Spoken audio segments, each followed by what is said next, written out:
Bonjour à tous, bonjour à la salle de la Halle aux Toiles, puisque nous sommes en direct et en public. Je crois qu'on peut déjà applaudir nos invités dans la salle, montrer que vous êtes présents.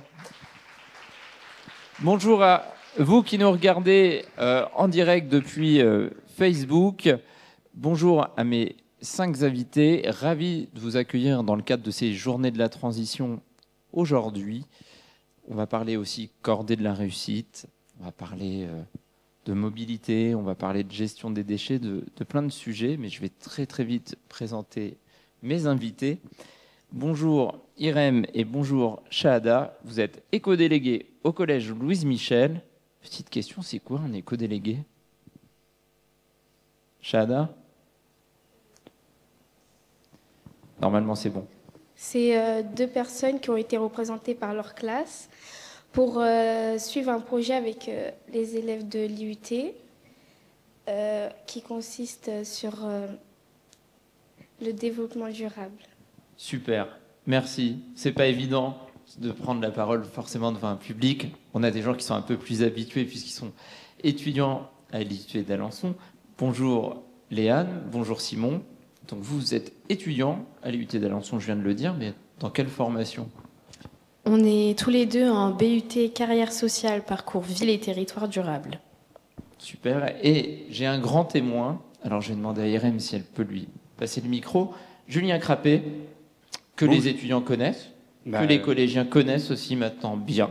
D'autant plus que je suis un des enseignants des étudiants à l'IUT d'Alençon dans la formation BUT, carrière sociale, ville et territoire durable. Et donc aujourd'hui, il est chez personne qu'on était le jeudi 20 mars 2025, que c'est un peu l'aboutissement du projet des cordées de la réussite qui a commencé il y a quelques temps maintenant. Est-ce que Simon, Léane, vous pouvez nous en dire un petit mot sur depuis quand il est construit? Oui, donc le projet des cordées de la réussite a commencé en septembre. Donc on a travaillé toute cette année avec les éco-délégués du collège Louise Michel, donc pour les sensibiliser aux enjeux du développement durable à travers la diffusion d'un questionnaire qui a été diffusé également à plusieurs collèges de la CEA, mais aussi qui s'est traduit par une visite à Caen pour découvrir différents endroits. Et puis enfin, l'aboutissement, les plateaux TV. Et d'ailleurs, ce déplacement à Caen, je crois qu'on a quelques images pour introduire notre première table ronde. Ça va être à la régie de vous envoyer les images dès maintenant.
Vous l'avez compris en regardant ces quelques images, cette première table ronde, il va y avoir 3 thématiques qui vont être abordées: la mobilité, la gestion de l'énergie et la gestion des déchets.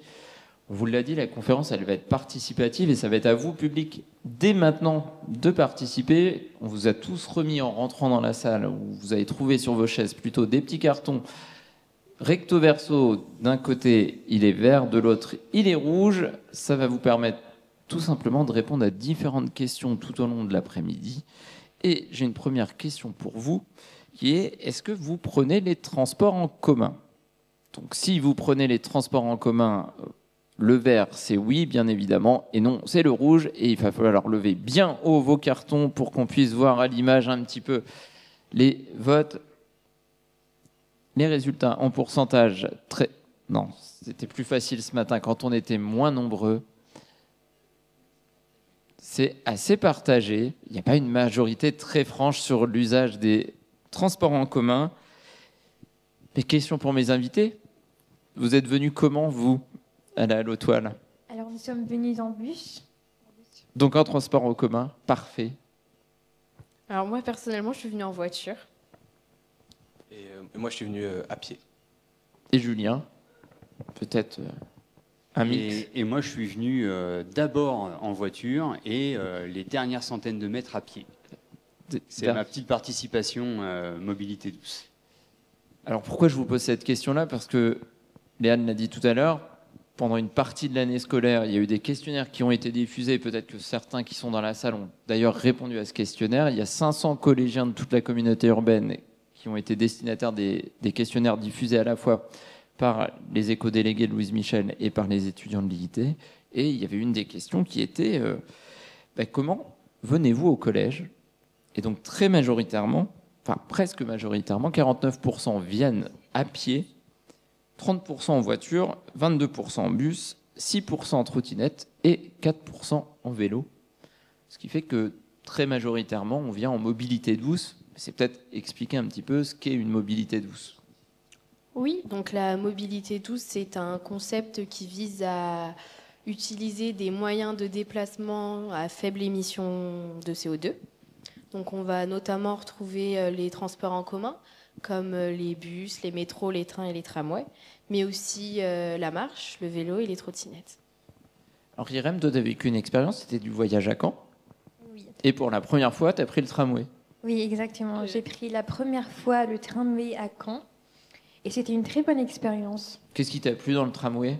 Que c'est vraiment simple à utiliser. C'était très sympa et ça ne pollue pas. Du coup, je trouve que c'est très sympa.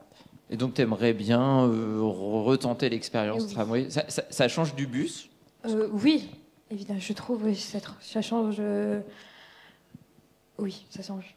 Et alors, les étudiants, vous êtes en ville, territoire durable, peut-être Simon. Comment on pousse les gens, par l'aménagement, peut-être par des équipements, à utiliser les mobilités douces? Et plus particulièrement les jeunes? Déjà, comme a fait Léane ce matin, utiliser au maximum le covoiturage pour la voiture. Et aussi mettre en place au maximum l'utilisation du vélo. Donc, par exemple, aménager des pistes cyclables ou mettre en place des parkings à vélo, des garages à vélo à côté des établissements. Peut-être Julien, comment on aménage, comment on fait changer les comportements aussi peut-être, parce que c'est une question qui va se poser beaucoup cet après-midi. Au-delà des équipements, il y a l'humain, comment on lui fait changer ses habitudes?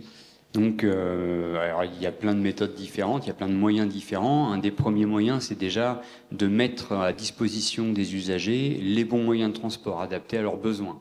Si jamais ça rend service, on y va assez facilement. C'est ce que Irem, tu disais, c'était pratique, c'était simple. Et donc, en fait, le premier levier, c'est que ce qu'on propose rende service. Et puis après, il y a plein d'autres leviers qu'il faut essayer de lever. Donc, si jamais le moyen qu'on met à disposition coûte cher, on y va moins. Donc, sans aller à la gratuité, mais les aides au financement permettent à chacun, en fait, d'utiliser au mieux tous ces moyens-là. C'est certainement souvent le principal frein à ces mobilités. Est-ce que au collège, vous avez des garages à vélo, des garages à trottinettes, par exemple? Oui, nous avons des garages à vélo et à trottinettes parce que, comme vous l'avez précisé, il y a une majorité de personnes qui viennent en vélo ou en trottinette. Alors, je ne l'ai pas précisé, dans la salle, il y a un micro. Donc, si à un moment, certains d'entre vous souhaitent poser une question, qu'ils n'hésitent pas à lever la main. On a un micro qui circulera. A priori, il n'y a pas de questions pour le moment. Autre question, l'impact aussi. Ça a un lien avec le comportement aussi. Est-ce que la mobilité douce, forcément, c'est un impact sur la pollution? Oui, énormément. Je pense qu'aujourd'hui, les voitures, c'est l'un des moyens de transport qui pollue le plus. Et surtout que beaucoup de personnes en utilisent. Donc oui, c'est un réel impact sur la pollution. Alors sur cette thématique, en tout cas, vous allez voir, ça va aller assez vite dans l'après-midi. Les changements de thématique vont parfois être un petit peu brutaux. Une nouvelle question pour le public par rapport à la gestion de l'énergie et à l'énergie. Est-ce que d'après vous, on peut vivre dans une maison qui ne va utiliser que des énergies renouvelables? Si vous pensez que oui, on peut vivre dans une maison ou un appartement où on va utiliser que des énergies renouvelables, petit carton vert. Si vous pensez que c'est impossible, qu'on sera quand même obligé d'avoir d'autres sources d'énergie, carton rouge. Alors il y en a plein qui s'abstiennent là, j'ai l'impression, hein. Levez bien haut les cartons qu'on puisse les voir. Alors là, on a une majorité de oui, hein. Apparemment, on a une très très large majorité de oui sur la possibilité de vivre dans une maison à énergie renouvelable. Eh bien, je crois qu'à Caen, Irem, vous avez visité une maison à énergie positive. Vous en avez fait le tour. Oui. Moi, c'est la première fois que j'ai vu cette maison positive. C'était très, très sympa parce que c'est... je vais répondre à la question. Oui, c'est possible de vivre dans une maison qui est à base d'énergie positive. C'est-à-dire qui produit son oui, énergie. Qui produit d'énergie. Et cette maison positive produit plus qu'elle en consomme. Ça anticipe les questions pour Simon sur qu'est-ce qu'une maison à énergie positive, parce que moi je parlais d'énergie renouvelable, mais là, ce que vous avez visité, c'est une maison à énergie positive. Et donc c'est quoi le concept? Le concept, par exemple, celle qu'on a vue, du coup, c'est qu'il y avait des panneaux photovoltaïques en haut. Donc ça permettait que la maison soit alimentée pleinement par l'électricité solaire. Et il y avait aussi du coup de la verdure sur les murs pour garantir une meilleure isolation. Une isolation, on va dire, plus verte.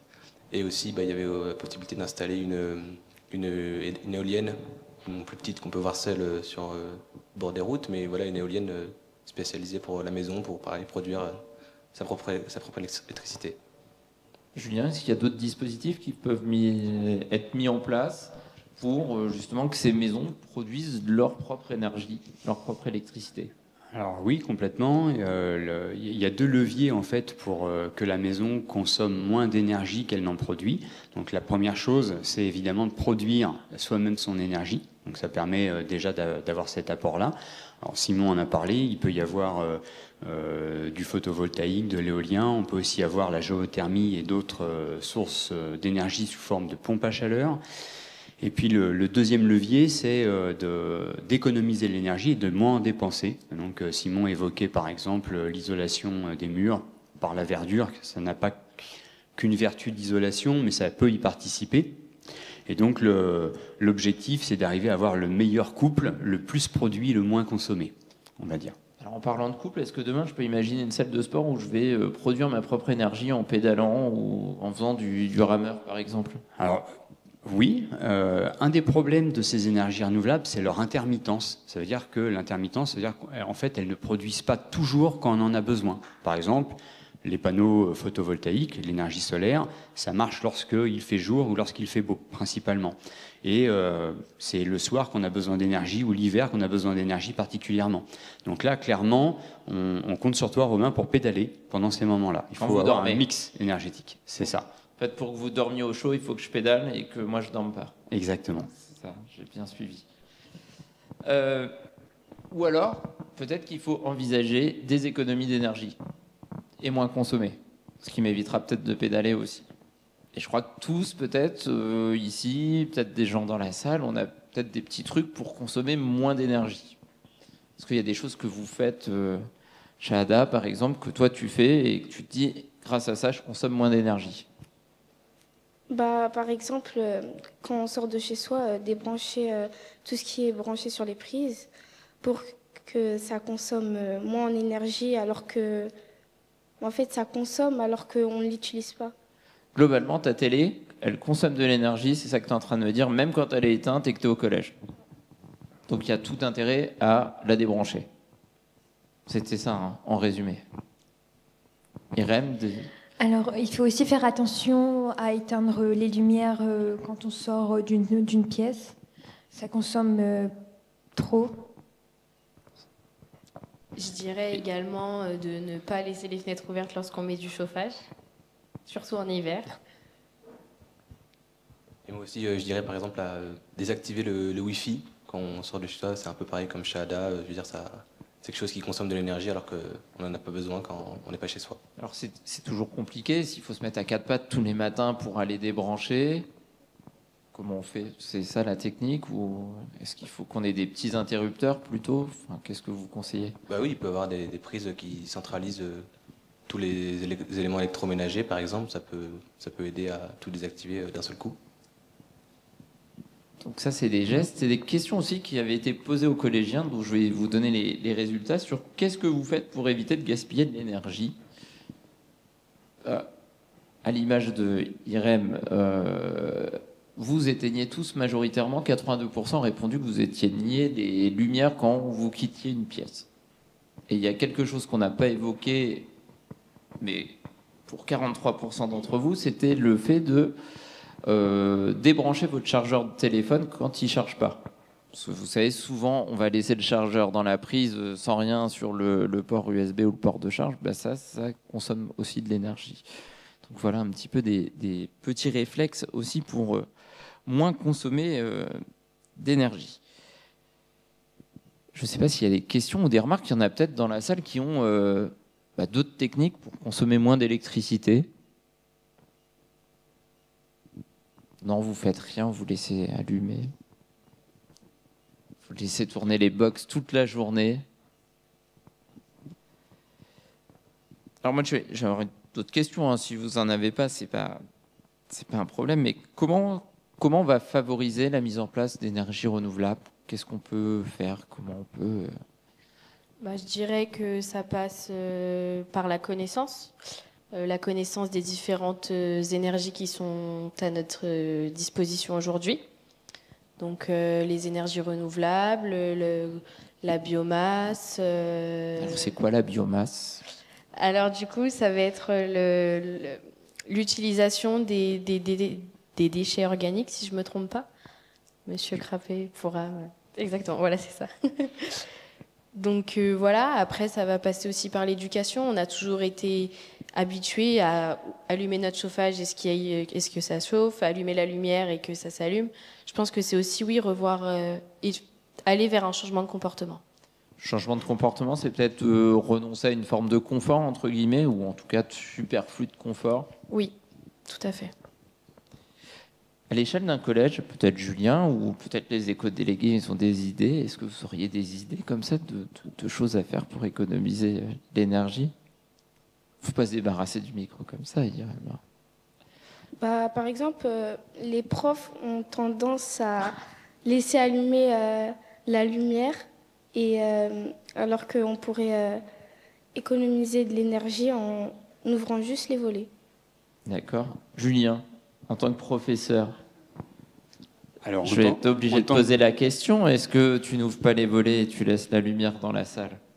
Je pense à ouvrir les volets et je lutte des fois contre l'ouverture des fenêtres, mais c'est vrai qu'on est des fois soumis à des injonctions un peu contradictoires. On a vécu il y a 5 ans de ça le Covid, où on nous demandait de vivre avec les fenêtres quasiment ouvertes. Et donc c'est des fois difficile de faire la part des choses dans le bon comportement, quoi. Donc c'est pas évident la gestion des énergies en fait. Voilà. J'ai des exemples en tête. On est dans un moment où on nous dit de faire attention. Donc on n'est pas toujours capable de le faire tout seul. On a maintenant des tas d'outils connectés qui nous aident à savoir s'il faut plus de température, moins d'air ou autre. Et donc on a ce qu'on appelle la gestion technique des bâtiments, la GTB, qui permet en fait aux bâtiments d'être intelligents et de gérer eux-mêmes la température, l'allumage des lumières, etc. Et on se retrouve des fois un peu embêté quand on sort de l'IUT le soir et que les lumières sont automatiquement fermées et qu'on ne peut plus les rallumer. Donc c'est pas toujours facile d'être à la pointe de l'économie d'énergie. C'est pour partir à l'heure. Question pour le public, on va parler de gestion, mais d'une toute autre gestion, mais qui nous concerne tous aussi, un petit peu comme l'électricité, c'est les déchets. Et question pour le public, est-ce que vous pensez que vous triez bien vos déchets? Donc si vous pensez que vous les triez bien, carton vert. Si vous pensez que vous n'êtes pas super sur le tri, carton rouge.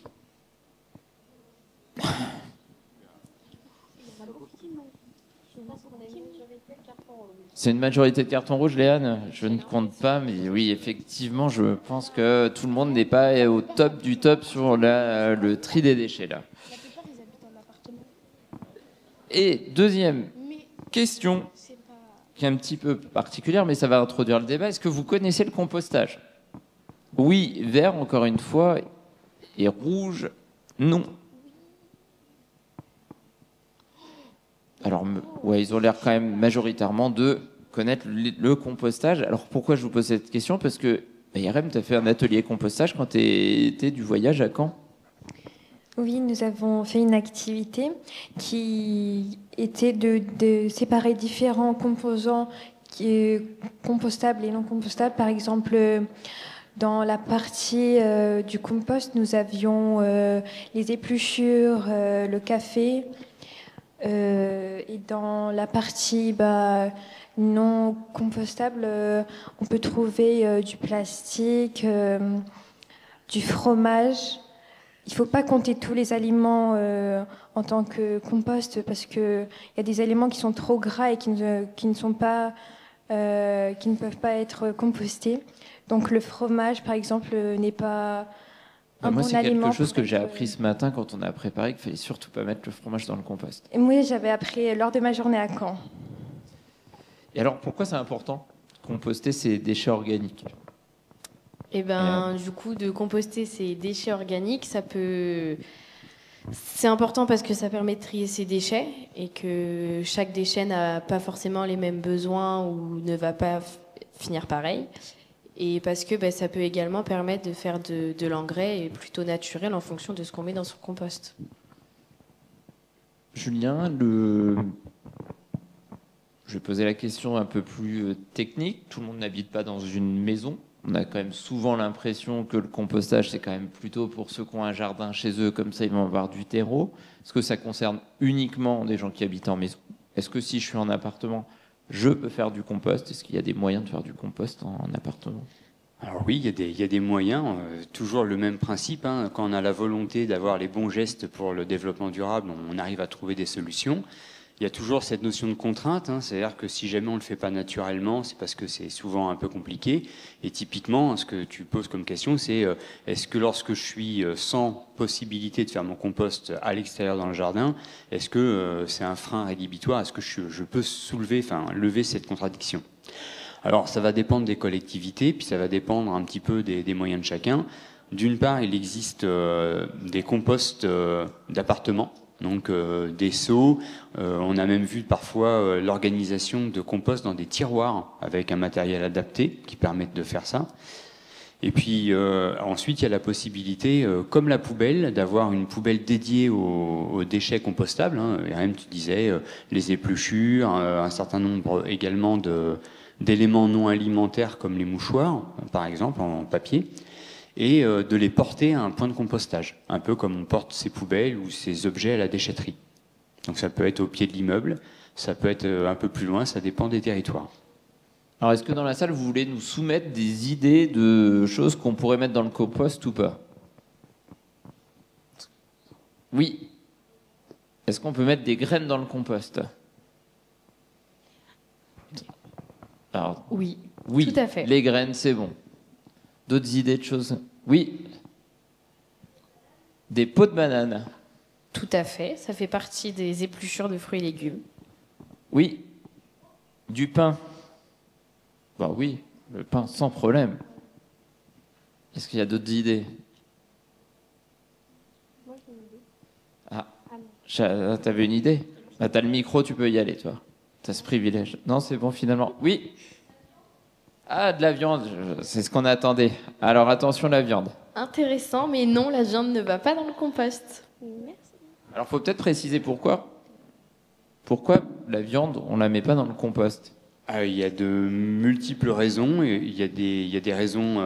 Il peut déjà y avoir des raisons d'odeur. Et puis ensuite, ça génère aussi un certain nombre de nuisibles Et donc, l'objectif, c'est de générer quelque chose qui retourne facilement à l'état on parle de compost de terreau.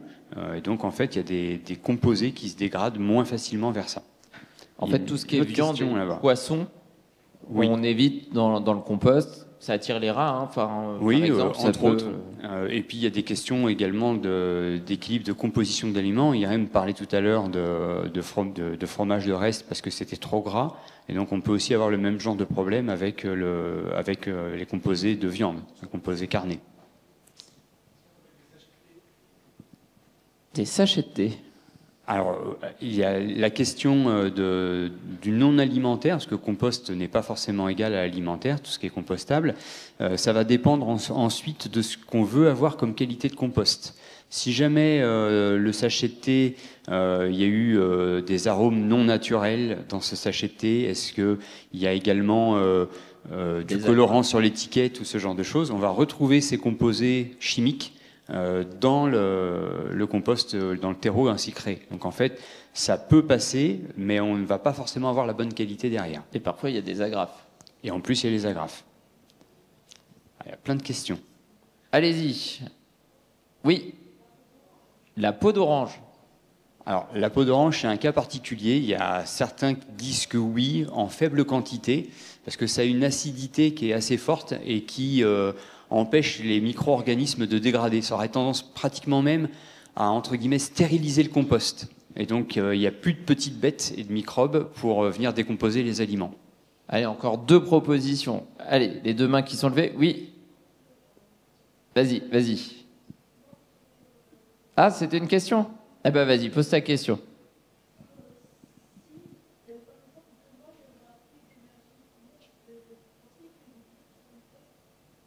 Si on n'a plus d'énergie, comment on survit ? Déjà, je peux donner l'avis à nos éco-délégués. Les éco-délégués vont te répondre dans un premier temps.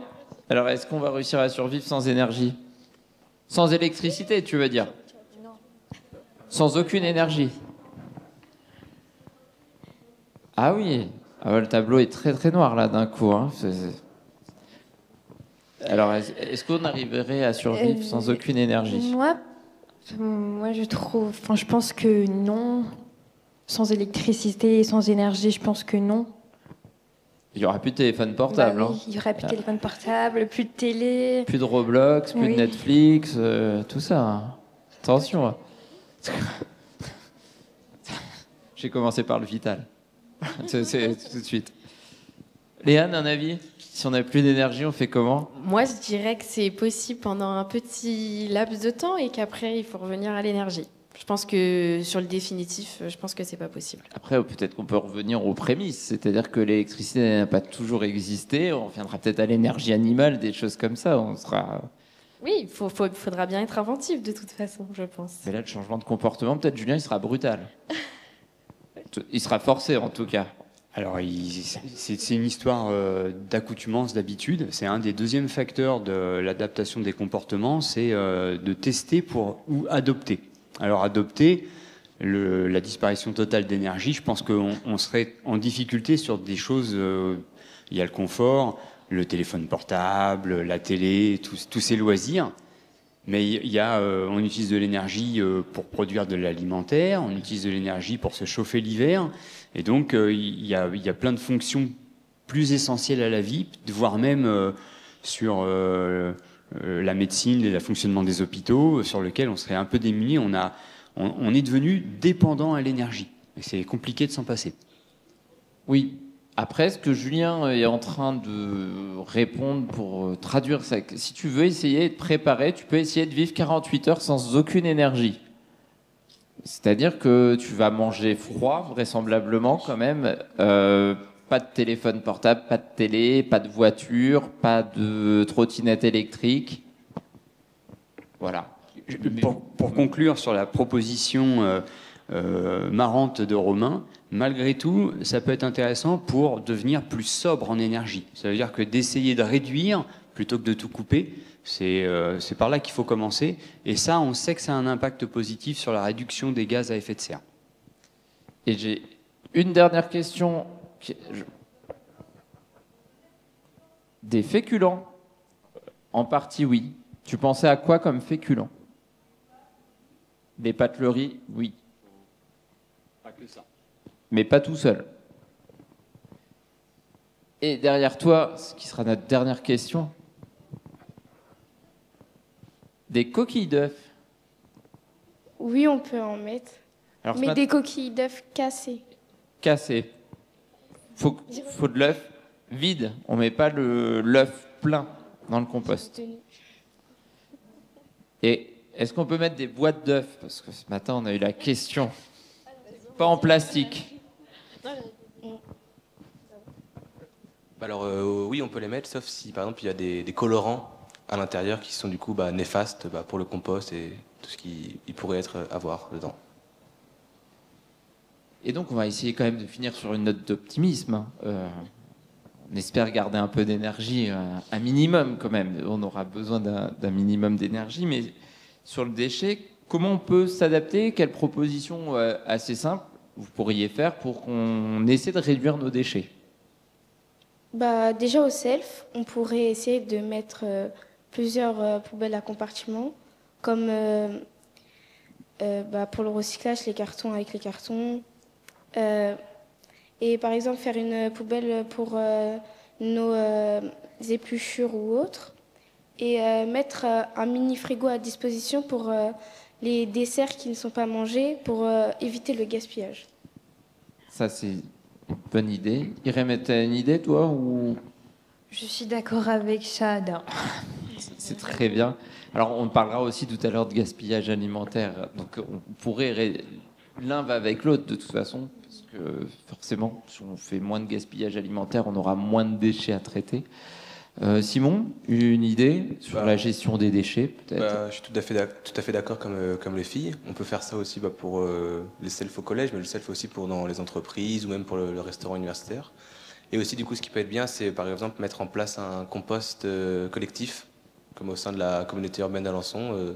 Il y en a, donc voilà, pour que les gens, c'est compliqué d'avoir un compost personnel. Avoir un compost. Ça veut dire que si je suis un appartement, par exemple, je fais mon compost dans un seau et je vais faire un apport volontaire dans le composteur. Voilà, comme par exemple. Ouais. Et Anne, une idée? Bah, moi, je dirais que ça passe aussi par l'information au public. Voilà, je pense qu'il n'y a pas tout le monde qui est informé à ce sujet-là. Voilà. Julien, une petite idée peut-être? Une seule. Pour réduire les déchets. Pour réduire les déchets ou pour améliorer notre gestion des déchets peut-être, enfin, sur des choses à mettre en place. Une parole un peu militante, mais c'est quelque chose que vous avez certainement déjà tous entendu. Réduire l'achat des produits suremballés. Une grande partie de nos déchets, ce sont des choses qu'on n'utilise pas. C'est pour transporter les aliments ou les biens jusqu'à chez vous. Et si jamais déjà on fait l'effort d'acheter quelque chose de moins emballé, on génère moins de déchets. Et c'est... lorsqu'on est consommateur, qu'on achète les produits, qu'on agit directement sur la qualité de l'environnement qu'on a autour de nous. Est-ce que dans la salle, il y aurait des questions, parce que le temps passe très très vite, ou même des propositions, effectivement, de petites choses qu'on pourrait mettre en place pour réduire nos déchets?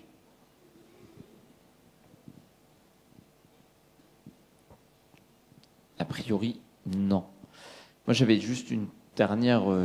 suggestion, il y a aussi le réemploi sur les bouteilles. Pourquoi nos bouteilles sont à usage unique? Pourquoi, un peu dans la logique de Julien, de pouvoir réutiliser certains contenants, en fait. Voilà, c'est peut-être aussi une démarche. Après, est-ce qu'il y a des filières aussi pour nettoyer et réutiliser les bouteilles? Un système de consigne un peu à l'ancienne. Est-ce que ça existe, ça, Julien? Ou est-ce que c'est en train de se structurer, par exemple? Alors oui, ça a existé par le passé, puis pour des raisons économiques, on a abandonné la bouteille en verre. C'est en train de revenir. On sait qu'il y a certains territoires, certaines villes qui ont commencé à remettre en place des filières d'utilisation. Alors souvent, ce sont pour des contenants en verre. La plupart du temps, quand on parle de réutilisation, c'est pour les contenants en verre.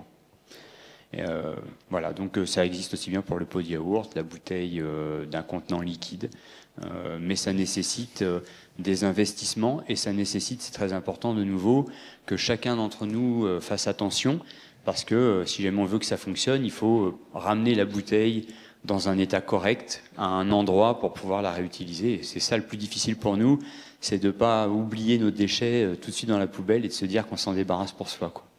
Mais il y avait un effet bénéfique pour les jeunes, ou le jeune que j'étais à l'époque il y a longtemps, c'est que ça faisait de l'argent de poche quand même. Parce qu'il faut voir que les bouteilles qu'on ramenait consignées, on récupérait de l'argent dessus. C'était un peu un format d'argent de poche déguisé. On s'amusait à ramener les bouteilles en verre et on récupérait l'argent la plupart du temps. Je sais pas, peut-être que c'est un élément aussi. On en parlait tout à l'heure, c'est un des leviers, hein, c'est pas le seul. Il y a je pense que si vous êtes assis en face de nous à écouter cette table ronde, c'est que vous êtes préoccupé, intéressé par le développement durable. Et donc, c'est la première motivation. Une des autres motivations à changer son comportement, c'est qu'il y a un gain, et pourquoi pas un gain financier. Ramener et gagner de l'argent en triant et en ramenant ses déchets.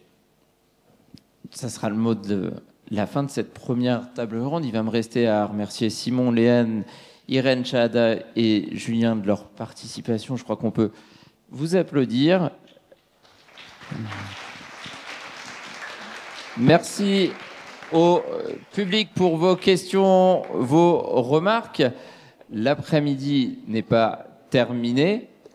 On va se retrouver d'ici une petite quinzaine de minutes en direct ici de la Halle aux Toiles et en direct de Facebook pour la deuxième table ronde de l'après-midi. Merci à vous et à très vite.